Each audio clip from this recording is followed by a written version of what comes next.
ආයුබෝවන් යථාර්ථවාදීව ලෝකයේ දෙස බලන්නට සත්‍ය සිදුවීම් සම්පින්ඩනයක පුවත් දිගහැරම ශ්‍රද්ධා රූපවාහිනී 6:30 ප්‍රධාන ප්‍රවෘත්ති විකාශය සමගින් මම භාග්‍ය තනංචිල්ල කොල්ල ප්‍රථමයෙන් අවධානය දවසේ ප්‍රධාන ප්‍රවෘත්ති සිරස්තල වෙත.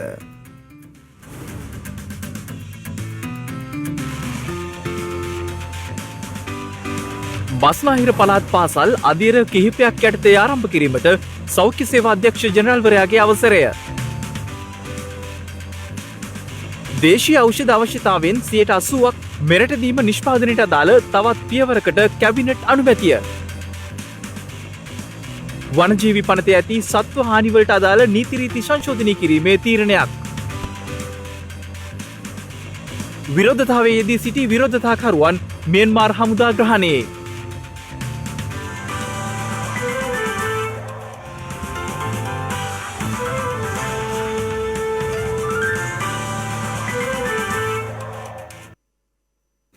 ගත වූ පැය 24 තුළදී මෙරටින් කොවිඩ් ආසාදිතින් 334 දෙනෙකු හඳුනාගෙන තිබෙනවා. ඒ අනුව මේ වන විට මෙරටින් හඳුනාගෙන ඇති සමස්ත ආසාදිතින් සංඛ්‍යාව දැක්වෙන්නේ 86039ක් ලෙසයි.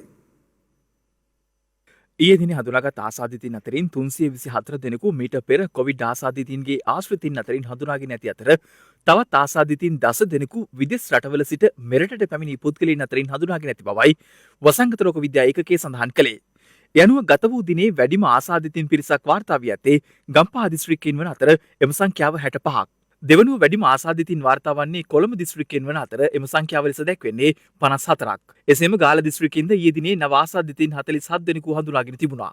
එසේම ගත වූ දිනේදී මෙරටින් තවත් කොවිඩ් ආසාදිත මරණ 5ක් සිදු ඇති අතර එලෙස මියගිය පුද්ගලයන් අතර 19 හැවිරිදි හෙම්මාතගම ප්‍රදේශීය පදිංචි කාන්තාවකද වන බවයි රජයේ ප්‍රවෘත්ති දෙපාර්තමේන්තුව සඳහන් කළේ. එසේම මියගිය අනිත් පුද්ගලයන් අතර කාන්තාවන් 30 දෙනෙකු සහ පිරිමි පුද්ගලයෙකුද වනවා. එම සිව් දෙනා වයස අවුරුදු 51 සහ 78 යන වයස අතර පසු වූවන්.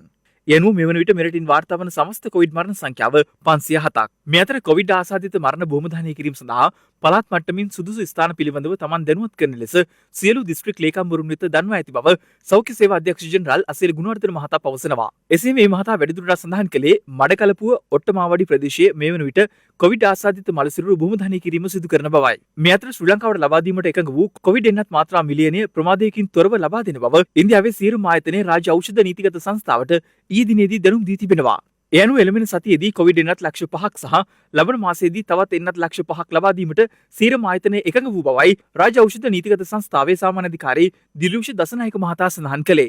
එමෙන්ම මේ වන විට පොලිසිය 40000කට කොවිඩ් එන්නත ලබා දී අවසන් බව පොලිස් මාධ්‍ය ප්‍රකාශක නියෝජ්‍ය පොලිස්පති අජිත් රෝහණ මහතා පවසනවා. ඉදිරියටද පොලිසිය මේ එන්නත් කරන වැඩසටහන අඛණ්ඩව ක්‍රියාත්මක බවයි ඒ මහතා වැඩිදුරටත් සඳහන් කළේ.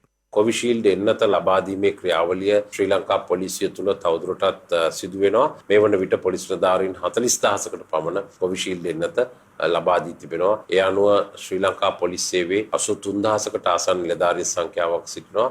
අර්ධයකට ආසන්න සංඛ්‍යාවකට මේ වන විට කොවිෂීල්ඩ් එන්නත ලබා දී තිබෙනවා. මේ වන විට කොවිඩ් ආසාදිතව රෝහල් වල ප්‍රතිකාර යටතේ සිටින පුද්ගලයන් සංඛ්‍යාව 2779ක් වන අතර වෛරසය ආසාදිතයයි සැක සහිතව රෝහල් වල වෛද්‍ය අධීක්ෂණ යටතේ පසු වන පුද්ගලයන් සංඛ්‍යාව 609ක්. එසේම මේ වන විට වෛරසය ආසාදිතව සිට ප්‍රතිකාර ලබා සුවය ලද පුද්ගලයන් සංඛ්‍යාව දැක්වෙන්නේ 82753ක් ලෙසයි. බස්නාහිර පළාතේ පාසල් අධීර කිහිපයක් යටතේ ආරම්භ කිරීමට සෞඛ්‍ය සේවා අධ්‍යක්ෂ ජෙනරාල්වරයාගේ අවසරය හිමි වී තිබෙනවා. යනුව බස්නාහිර පළාතේ 5, 11 සහ උසස් පෙළ ශ්‍රේණි ලබන 15 වනදා ආරම්භ කිරීමට නියමිතයි. එන සඳුදා, ඒ කියන්නේ මාර්තු 15 වනදා බස්නාහිර පළාතේ අපි ආරම්භ කළ යුත්තේ පාසල් 5 වන, 11 වන හා 13 වන ශ්‍රේණිවල ශිෂ්‍ය ශිෂ්‍යාවන් සඳහා පමණයි කියා. සෙසු ශ්‍රේණිවල පන්ති ආරම්භ කළ යුතුයි කියලා නිර්දේශ කරලා තිබෙන්නේ අප්‍රේල් මාසයේ නිවාඩුවෙන් පසු. එම නිසා අපි තීරණය කරලා තිබෙනවා සෙසු ශ්‍රේණිවලට 5, 11, 13 අපි ආරම්භ කරනවා බස්නාහිර පළාතේ එන සඳුදා මාර්තු 15 වනදා. සෙසු ශ්‍රේණිය සඳහා බස්නාහිර පළාතේ පාසල් අපි ආරම්භ කරන්නේ සඳුදා අප්‍රේල් 19. එන අප්‍රේල් නිවාඩුවෙන් පසු. පළවන ශ්‍රේණියේ පන්ති සඳහා ළමයින් පාසල් වලට ඇතුළත් කරලා තිබෙනවා. හැබැයි මේ පන්ති මෙතෙක් දුරට ආරම්භ වෙලා නැහැ. බස්නාහිර පළාතේ දිස්ත්‍රික්ක තුනේම පළවන ශ්‍රේණියේ ළමයින් ප්‍රථම වතාවට පාසල් වලට පැමිණිලා ඒ පන්ති ආරම්භ කරන්නේ අප්‍රේල් 19 වනදා. දිවයිනේ සෙසු ප්‍රදේශ සම්බන්ධයෙන් කිසිම ගැටලුවක් නැහැ. මාර්තු 15 වන සඳුදා බස්නාහිර පළාත හැර දිවයිනේ අන් සියලු ප්‍රදේශවල සියලුම පාසල් සියලුම ශ්‍රේණිවල අපේ දූ දරුවන් සඳහා විවෘත වෙනවා.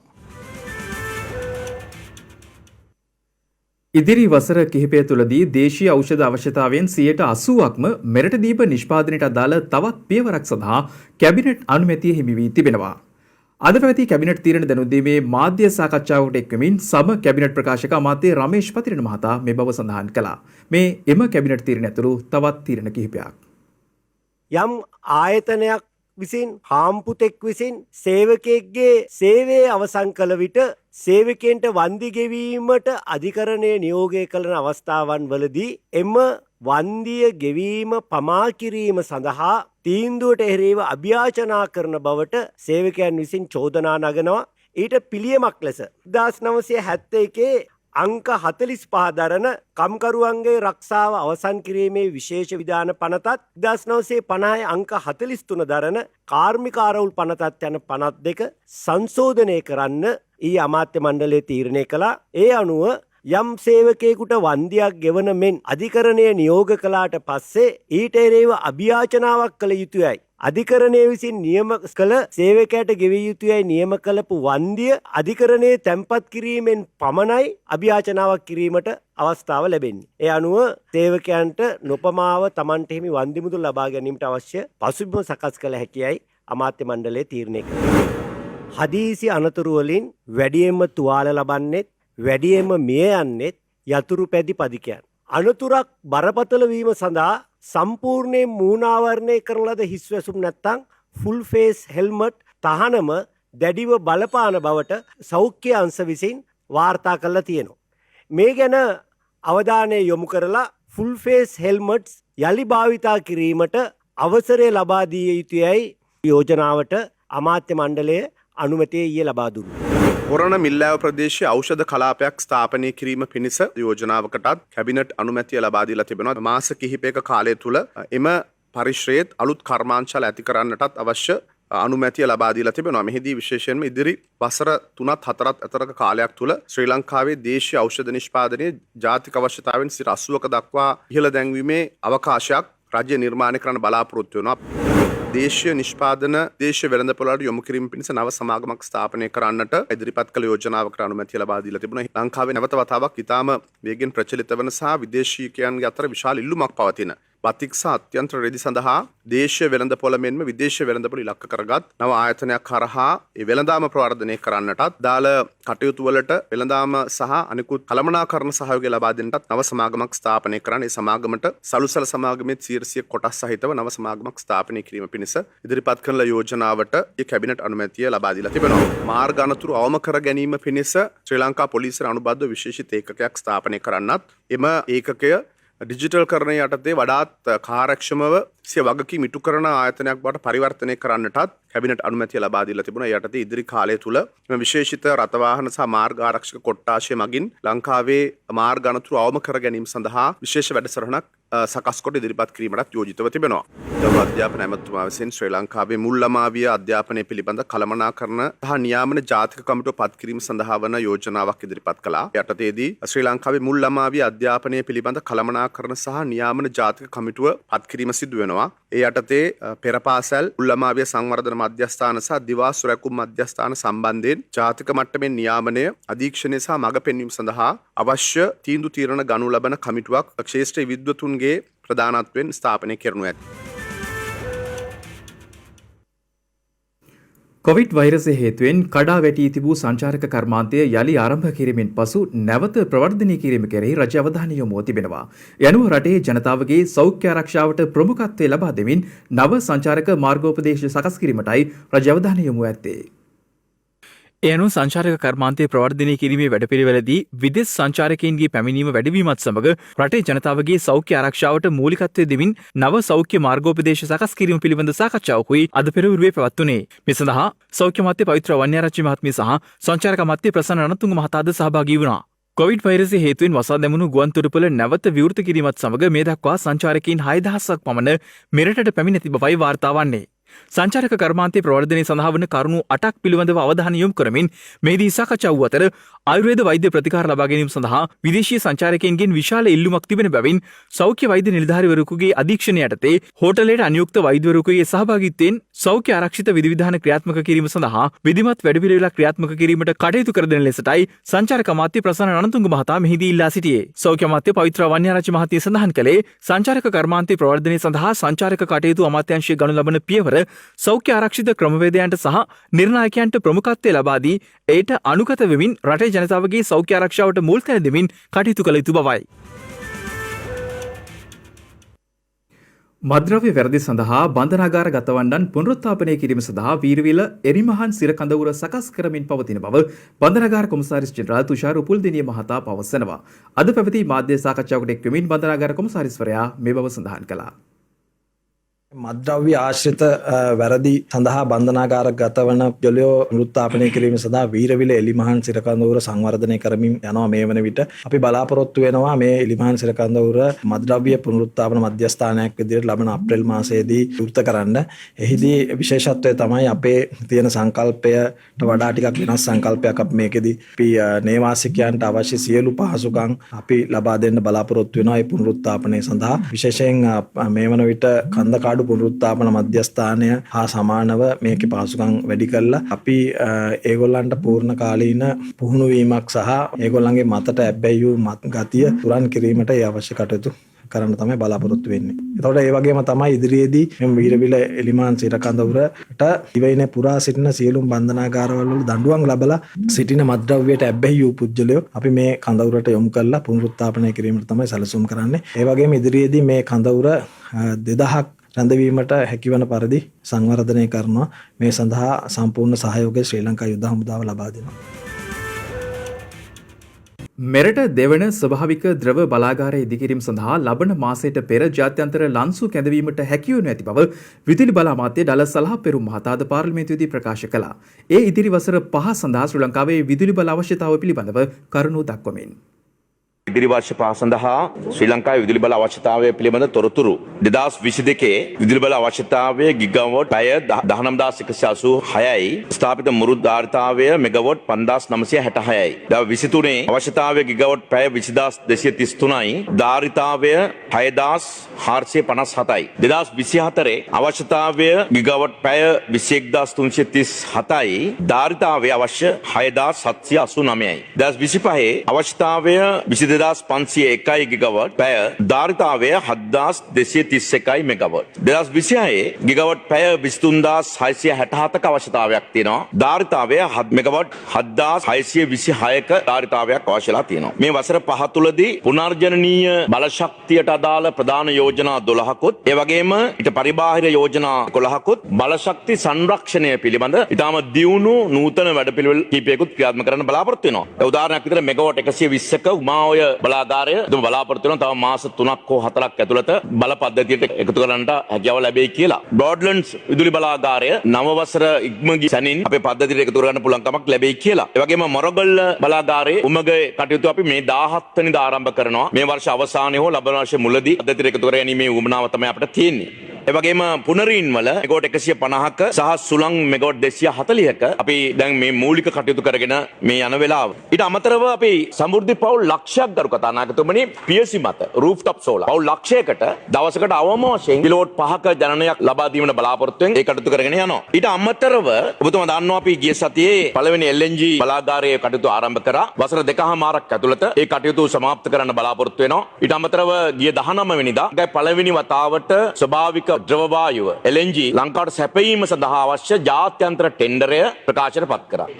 අපි බලාපොරොත්තු වෙනවා අර බලශක්ති සංරක්ෂණය පිළිබඳව කරු කතානායකතුමනි. පාසල් පද්ධතියේ දූලා පුතාලා ලක්ෂ 45ක් අපි මේකට සම්බන්ධ කරගෙන අසල් දරුවන් හරහා මේ විශාල සංරක්ෂණයක් කරන්නට බලාපොරොත්තු වෙනවා. මේ අනුව අපි මුලින් සැලසුම් කරන ලැබූ ඒ ධාරිතාවය සහ අවශ්‍ය බලශක්තිය ලබා ගන්න පුළුවන් කියලා අපි විශ්වාස කරනවා. කතානායකතුමනි අපි සැලැස්ම 2025 වෙනකට මේ දැනට 133කට වඩා වැඩියෙන් භාවිතා වෙන දැවිතෙල් ඩීසල් 133ක් මේක 5% දක්වා අඩු කර ගැනීම තමයි අපේ සැලැස්ම 2025 වෙනකට. මේක බිඳුවට ගෙනියනවා අපි නිසකවම 2030 වෙනකට ඩීසල් මත දැවිතෙල් මත අපි අපෙන්නේ නැහැ. හෙට දිනේ පාස්කු ප්‍රාහාරය පිළිබඳ ජනාධිපති කොමිෂන් සභා වාර්තාවේ විවාදය ආරම්භ කරන්න. ඊට පස්සේ 3 වෙනි දිනයක් වෙන් කරලා හෙට එක දිනයක්. ඉන් පසු 3 වෙනි සතියේ දින දෙකක් වෙන් කිරීමට එකඟ වුණා. ඒ අනුව හෙට දිනේ ඒ විවාදය ආරම්භ කිරීමට අපි කටයුතු කරන්න බලාපොරොත්තු වෙනවා. සාමාන්‍ය පෙළ විභාගයේ අවසන්ව සිසුන් කණ්ඩායම් ලෙස එක්රැස්වීම ගැන තොරතුරු වාර්තා වී ඇති බැවින් ඒ ගැන සොයා බැලීමට සිවිල් ඇඳුමින් සැරසුණු පොලිස් නිලධාරීන් යොදවා ඇති බව නියෝජ්‍ය පොලිස්පති අජිත් රෝහණ මහතා පවසනවා. කොවිඩ් පිළිබඳ අවධානම අපේ රටෙන් දුරු වී නැහැ. ඒ නිසා අනිවාර්යෙන්ම ඔබ මුහුණු ආවරණ පැළඳීමටත් දුරස්ථභාවයේ තබා ගැනීමටත් අනිකුත් සෞඛ්‍ය පුරුදු අනුගමනය කිරීමටත් කටයුතු කළ යුතුයි. නිරන්තරයෙන් ශ්‍රී ලංකා පොලිසිය මේ ගැන සොයා බලනවා. ඒ වගේම ඔක්තෝබර් 30 දින සිට මේ දක්වා කාලය තුල නිරෝධායන රීතීන් උල්ලංඝනය කිරීම සම්බන්ධයෙන් අත්අඩංගුවටගත් මුළු සංඛ්‍යාව 3335ක් පමණ වෙනවා. තවදුරටත් මේ මෙහෙයුම් මේ ආකාරයටම ක්‍රියාත්මක වෙනවා. මෙසේ අත්අඩංගුවටගත් 3335න් 3300කට පමණ මේ වන විටත් නිරෝධායන සහ රෝග වැළැක්වීමේ ආරක්ෂා පනත යටතේ නඩු පවරා තිබෙනවා. එමෙන්ම මේ දිනවල අපොස සාමාන්‍ය පෙළ විභාගය පැවැත්වෙනවා. අපොස සාමාන්‍ය පෙළ විභාගයේ අවසන් දිනවලදී විශේෂයෙන්ම යම් යම් කණ්ඩායම් මේ වගේම ශිෂ්‍යයින් විවිධ සාද ඒ වගේම වෙනත් ආකාරයේ ක්‍රියාකාරකම් සිදු කිරීමට සූදානම්ව තිබෙන බවට තොරතුරු ලැබී තිබෙනවා. ඒ වගේම විභාග මධ්‍යස්ථාන ආශ්‍රිත ප්‍රදේශවල එක්රැස්වීම් සිදුවීමට නියමිත බව තොරතුරු ලැබී තිබෙනවා. ඒ සම්බන්ධයෙන් ශ්‍රී ලංකා පොලිසිය විමසිල්ලෙන් පසු වෙනවා. ඒ පිළිබඳව සොයා බැලීමට සිවිල් ඇඳුමින් සැරසුණු පොලිස් නිලධාරීන් යොදවා තිබෙනවා. මේ රෝගයේ ව්‍යාප්තිය පාලනය කිරීමට නම් අනිවාර්යෙන්ම කණ්ඩායම් හැටියට එක්රැස්වීම නැවැත්විය යුතුයි. ඒ වගේම එවැනි ක්‍රියාකාරකම් සිදු නොවිය යුතුයි. ඒ නිසා මේ ගැන ශ්‍රී ලංකා පොලිසිය විමසිල්ලෙන් පසු වෙනවා. කිසිම ආකාරයක නීති විරෝධී නිරෝධායන රීතීන් වලට පටහැනි ක්‍රියාවක නොයදෙන ලෙස එම සිසුන්ටත් ඒවා සංවිධානය කරන අනිකුත් කණ්ඩායම් වලටත් දැනුම් දෙනවා. ශ්‍රී ලංකා පොලිසිය මේ පිළිබඳ විමසිල්ලෙන් පසු වෙනවා.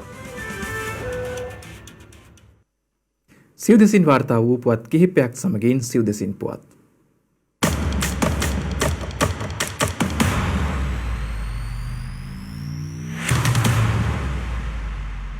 කලාවැව ජාතිකෝද්‍යානයේ තේජවන්තයා ලෙසින් විරුද්ධවලිලත් රේවත හස්තයා අද අවසානමත ලෙස ජීවිතක්ෂයට පත්ව තිබෙනවා. රේවත හස්තයාගේ මලසිරුර කැකිරාව අලියාවැටුණු බව ප්‍රදේශයේ වගාබිම්ක වැටී තිබෙදී ගණේවල්පොළ වනසත්ව අඩවි කාර්යාලයේ නිලධාරීන් විසින් අද පෙරවරුවේ සොයාගෙන තිබුණා. ආහාර සොයා යන අතරතුරදී අද අලුයම් කාලයේ මෙලෙස හදිසි අනතුරට ලක්ව මිය යන්නට ඇතැයි වනජීවී නිලධාරීන් පවසනවා. පෞද්ගලිකව ඉදිකළ විදුලි වැටකින් විදුලි සැර වැදීමකින් මෙම හස්තයා මිය ගොස් ඇති බවයි වනජීවී නිලධාරීන් සඳහන් කළේ. සිද්ධිය සම්බන්ධයෙන් දැනට එක් පුද්ගලයෙකු වනජීවී නිලධාරීන් විසින් අත්අඩංගුවට ගෙන ඇති අතර එම පුද්ගලයා අලියාවැව වැටුණු ප්‍රදේශෙම පදිංචි 48 හැවිරිදි පුද්ගලයෙක්. මියගිය රේවත හස්තයාගේ පශ්චාත් මරණ පරීක්ෂණය අද පස්වරුවේ අනුරාධපුර පණ්ඩුලගම වනජීවී පශු වෛද්‍ය චන්දන ජයසිංහ මහතා විසින් පවත්වා තිබූ අතර විදුලි සැර වැදීම හේතුවෙන් එම හස්තයා මිය ගොස් ඇති බවයි එහිදී අනාවරණය වී ඇත්තේ. අඩි 9ක් පමණ උස වයස අවුරුදු 45ක් පමණ වන මෙම හස්තයා අඩි 3.5ක පමණ දල යුගලයකටද හිමිකම් කිව්වා. වනජීවී ආඥා පනත යටතේ ඇති සත්ව හානිවලට අදාළ නීති රීති සංශෝධනය කිරීමට තීරණය කර තිබෙනවා. වනජීවී හා වන සංරක්ෂණ අමාත්‍යාංශයේ ලේකම් බන්තුල හරිශ්චන්ද්‍ර මහතා සඳහන් කළේ වන සතුන්ට හානි කරන පුද්ගලයන්ට ලබා දෙන දඩුවම්ද සංශෝධනය කරන බවයි. ඒ සම්බන්ධයෙන් සාකච්ඡාවක් ඊයේ වනජීවී හා වන සංරක්ෂණ අමාත්‍යාංශයේදී පවත්වා තිබෙනවා. නීති කෙටුම්පතක් සකස් කර ඒ පාර්ලිමේන්තුවට ඉදිරිපත් කර සම්මත කිරීමට පියවර ගන්නා බවයි ලේකම්වරයා සඳහන් කළේ. වනසතුන්ට සිදු කරන හානි සැලකිල්ලට ගනිමින් එම නීති රීති සංශෝධනය කිරීමටයි තීරණය කර ඇත්තේ. මෙරට පුරාවිද්‍යා ස්ථාන කිහිපයක් පුහුණු මධ්‍යස්ථාන ලෙස නම් කිරීමට තීරණය කර ඇති බව පුරාවිද්‍යා අධ්‍යක්ෂ ජෙනරාල් මහාචාර්ය අනුර මනතුංග මහතා පවසනවා. රිදීගල විහාරයේ සහ රජගල දැනටමත් ශික්ෂණ ස්ථාන ලෙස නම් කර ඇති බවයි අධ්‍යක්ෂ ජෙනරාල්වරයා වැඩිදුරටත් සඳහන් කළේ. පුරාවිද්‍යාව පිළිබඳව පුහුණු වීම සඳහා ශිෂ්‍යයන්ට පුහුණු මධ්‍යස්ථාන වශයෙන් පුරාවිද්‍යා ස්ථාන භාවිත කිරීම මෙහි අරමුණ වන බවත් මේ හැරුණුකට පුරාවිද්‍යා කැණීම් කිරීමට සංරක්ෂණයට සහ වෙනත් කටයුතු සඳහා වෙනත් ස්ථාන කිහිපයක් නම් කිරීමට බලාපොරොත්තු වන බවත් අධ්‍යක්ෂ ජෙනරාල්වරයා වැඩිදුරටත් සඳහන් කර තිබෙනවා.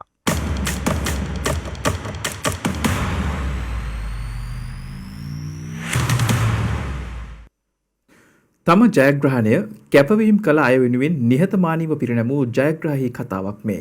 ජයග්‍රහණය යනු උදම් නොවිය යුතු දෙයක් බව මේ කතාව අපට කියා දෙනවා.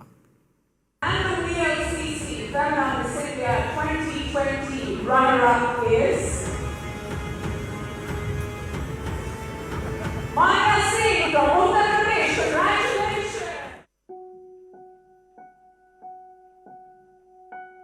ඇය මාන්‍යා සිං මුම්බායිහි උත්තර ප්‍රදේශයෙහි කුඩා නගරයක හැදී වැඩුණු තරුණියක්.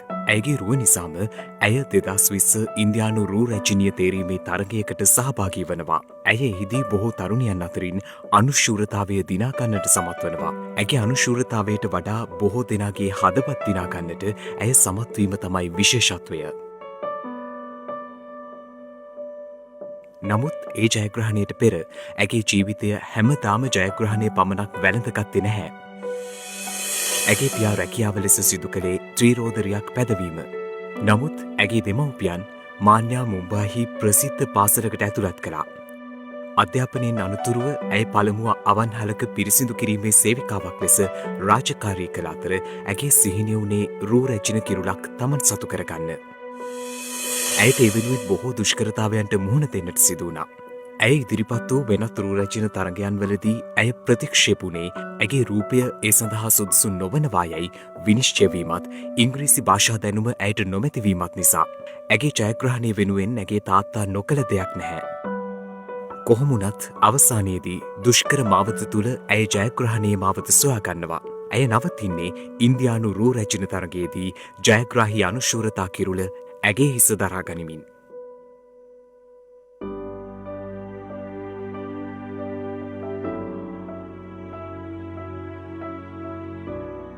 නමුත් ඇය එම කිරුළ අභිමානයක් කර නොගත් බව ඇය විසින්ම පෙන්වා දුන්නා. ජයග්‍රහණය බොහෝ විට අප වැළඳගන්නේ අප්‍රසිද්ධියේ. නමුත් ජයග්‍රහණ ඉදිරියේ අම්ම කෙනෙක් තාත්තා කෙනෙක් සතුටට පත්වෙන්නේ හදවතින්ම. ඔවුන් නිතරම ප්‍රාර්ථනා කරන්නේ දරුවාගේ සතුට. මාන්‍යාගේ ජයග්‍රහණය වෙනුවෙන් උපහාර දැක්වීමේ උත්සවයක් ඇය ඉගෙනුම ලැබූ විශ්වවිද්‍යාලය විසින් සංවිධානය කර තිබුණා. ඇය එම උත්සවයට සහභාගී වීමට ගියේ ත්‍රීරෝද රථ පෙළපාලියකින්. එහි පෙරමුණේම ගියේ මාන්‍යාගේ පියා ඕම් ප්‍රකාශ්. මාන්‍යා ඇගේ මව සමග පිටුපස් අසුනේ වාඩි වී සිටියා. ඇය සොයාගත්තා තමන්ගේ ජයග්‍රහණයේ සැබෑ හිමිකරුවන්. ඇය ඒ කිරුළ ඔවුන්ගේ හිසෙහි පැළඳුවා.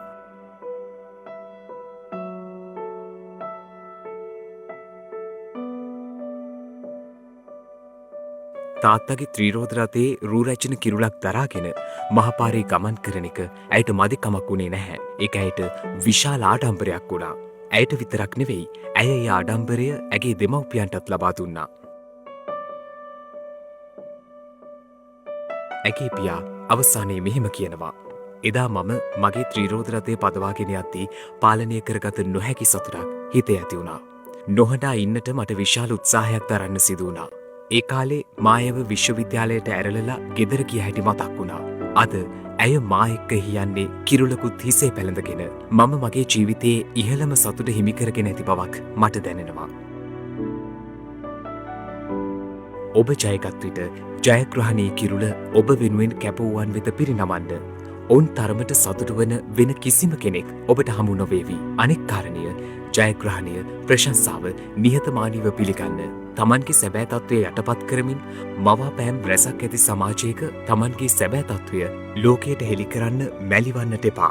ජයග්‍රහණයේදී උදම් නොවන්නටත් පරාජයේදී හඬා නොවැළපෙන්නටත් හැකි පරිදි ඔබේ මනස සාදාගන්න. එවිටයි ඔබ ජීවිතයේ සැබෑම ජයග්‍රහණය ලබාගන්නේ.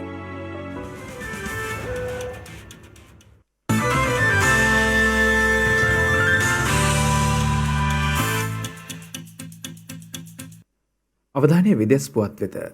මියන්මාර ආරක්ෂක හමුදා විසින් රඳවා තබා ඇති විරෝධතාකරුවන් මුදාහරණ ලෙස ඇමරික එක්සත් ජනපදය සහ ජගත් සංවිධානය මියන්මාර පාලකයන්ගෙන් ඉල්ලීමක් කර තිබෙනවා. මියන්මාරයේ හමුදා පාලකයන්ගේ ඇඳිරි නීති සීමාවන් නොතකා විරෝධතාකරුවන් ඊයේ රාත්‍රියේත් යන්ගු නග නුවරට රොකී තිබෙනවා. එහිදී සන්නද්ධ හමුදා කඳුළු ගෑස් ප්‍රහාර සහ වෙඩි ප්‍රහාර එල්ල කරමින් ඔවුන් කොටු කරගෙන ඇති අතර ඊයේ දිනේදී විරෝධතාකරුවන් 3 දෙනෙකු ජීවිතක්ෂයට පත්ව තිබෙනවා. යනු යන්පු නගනුවර විරෝධතාවයේ යෙදී සිටි විරෝධතාකරුවන් සිය ග්‍රහණයට නතු කර ගැනීමටයි එරට හමුදාවන් කටයුතු කර ඇත්තේ. ඒ අනුවයි එම විරෝධතාකරුවන් මුදාහරින ලෙස ඇමරිකා එක්සත් ජනපදයේ සහ ජගත් සංවිධානයේද ඉල්ලීම් කර ඇත්තේ. මේ වන විට මියන්මාරයේ විරෝධතාවලදී පුද්ගලයන් 60 දෙනෙකු පමණ මිය ගොස් ඇති අතර 1800කට වැඩි පිරිසක් තුවාල ලබා තිබෙනවා. මේ අතර හමුදා කුමන්ත්‍රණයට එරෙහි විරෝධතා ආවරණය කළ මියන්මාර් මාධ්‍ය ආයතන 5ක බලපත්‍ර අවලංගු කිරීමට හමුදා බලධාරීන් පියවරගෙන ඇති බවයි විදේශ මාධ්‍ය වාර්තා කළේ. එසේම මාධ්‍යවේදීන් රැසක්ද අත්අඩංගුවටගෙන ඇති අතර ඔවුන්ට එරෙහිව මහජන ආරක්ෂක නීතිය යටතේ කටයුතු කරන බවයි මියන්මාර රාජ්‍ය රූපවාහිනිය නිවේදනය කළේ. මේ අතර ෆයිසර් බයෝඑන්ටෙක් එන්නත යොදා ගනිමින් නවසීලන්තයේ මුළු ජනගහනයම ආවරණය වන පරිදි එන්නත් කරන වැඩසටහන ක්‍රියාත්මක කිරීමට අග්‍රාමාත්‍ය ජෙසින්ඩා ආඩන් තීරණය කර තිබෙනවා. ඒ අනුව තවත් එන්නත් මාත්‍රා මිලියන 8.5ක් මිලදී ගැනීමට අදාළ නිෂ්පාදන සමාගම සමග නවසීලන්ත රජය ගිවිසුම් ගත වී ඇති බවයි ඇය පෙන්වා දෙන්නේ. නවසීලන්තය තුළ කොවිඩ් මර්ධන එන්නත් කරන වැඩසටහන පසුගිය පෙබරවාරි මාසයේදී ආරම්භ වූ අතර එම වැඩසටහන අවසන් වන විට සියලුම ජනතාවට එන්නත් ලබා දීමටයි ඔවුන් සැලසුම් කර ඇත්තේ. මේ අතර කොවිඩ්-19 ගෝලීය වසංගතයෙන් පීඩාවට ලක් වූ පළමු බටහිර රට වන ඉතාලියේ කොවිඩ් මරණ සංඛ්‍යාව ඊයේ ලක්ෂයේ සීමාව ඉක්මවා ගියා. ඒ අනුව කොවිඩ් මරණ ලක්ෂය ඉක්ම වූ 7 වන රට වන්නේ ඉතාලියයි. එරට සමස්ත කොවිඩ් ආසාදිතයින් සංඛ්‍යාව 30,81,368ක්. ඉතාලිය අග්‍රාමාත්‍ය මාරියෝ ඩ්‍රැගි ප්‍රකාශ කළේ වසංගතය මෙතෙක් නිවා වී නොමැති අතර තත්ත්වය උත්සන්න වීම අවධානමක් පවතින බවයි. කෙසේ නමුත් එන්නත් කරන්නේ වේගවත් කිරීම තුළින් වසංගතය දුරු කිරීම දුරස්ථ ඉලක්කයක් නොවනු ඇති බවට ඉතාලිය අග්‍රාමාත්‍යවරයා විශ්වාසය පළ කළා. ඉතාලියේ මිලියන 60ක ජනගහනය අතුරින් මිලියන 5.42කට මේ වන විට පළමු කොරෝනා එන්නත් මාත්‍රාව ලබා දී ඇති අතර දෙවන එන්නත ලබා දී ඇති සංඛ්‍යාව මිලියන 1.65ක්.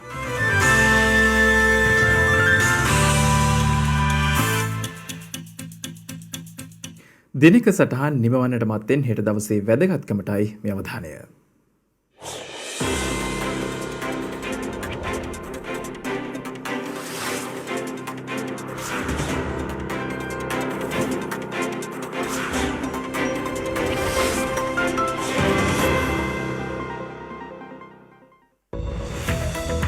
හෙට මාර්තු මාස 10 වනදා පරාදීන යුගයේ ලක්දිව මුල්ම පිරිවන දුරන්දුව කුමාරකන්ද මහවිහාරයේදී ආරම්භ කර ඇත්තේ 1869 මාර්තු මාස 10 වන දිනයි. දුරකථනයක පළමු සාර්ථක පරීක්ෂණය ඇලෙක්සැන්ඩර් ග්‍රෑම් බෙල් විසින් පළමු වරට සිදු කර ඇත්තේ 1876 මාර්තු මාස 10 වන දිනයි.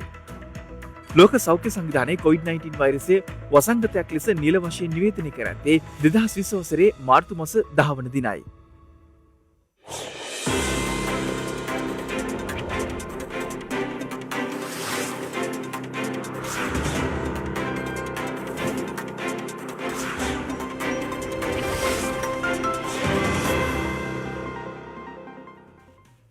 ඒත් සමගින් ශ්‍රද්ධාරූපවාහිනී ප්‍රධාන ප්‍රවෘත්ති විකාශය නිමවට පත් වෙනවා. හමුවෙමු හෙටත් සවස් 6:00 දරුවන් සරණයි.